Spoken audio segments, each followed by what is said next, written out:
আরেকটা ১/১১ বন্দোবস্ত করার পাঁয়তারা চলছে বলে অভিযোগ করেছেন জাতীয় নাগরিক পার্টির আহ্বায়ক নাহিদ ইসলাম।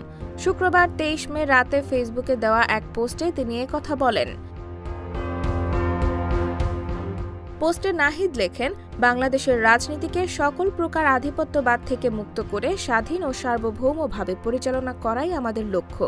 বাংলাদেশকে বারবার বিভাজিত করা হয়েছে, জাতীয় ঐক্য বিনষ্ট করা হয়েছে। বাংলাদেশকে দুর্বল করে রাখার লক্ষ্যে আওয়ামী লীগকে নিষিদ্ধ করার পর থেকে আবারও দিল্লি থেকে ছক আঁকা হচ্ছে দেশে অস্থিতিশীলতা তৈরি করার, দেশকে বিভাজিত করার, গণতান্ত্রিক রূপান্তরকে বাধাগ্রস্ত করে আরেকটা ১/১১ বন্দোবস্ত করার পাঁয়তারা চলছে।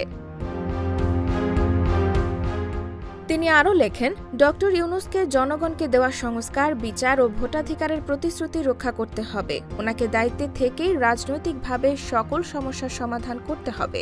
জুলাই ঘোষণাপত্র নির্ধারিত সময়ের মধ্যেই দিতে হবে। ঘোষিত টাইম ফ্রেমের মধ্যে নির্বাচন হবে। নির্বাচনের আগে মৌলিক সংস্কারের জুলাই সনদ রচিত হবে।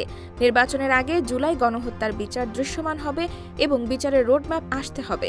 নতুন সংবিধানের জন্য গণপরিষদ ও আইনসভা নির্বাচন একই সাথে দিতে হবে।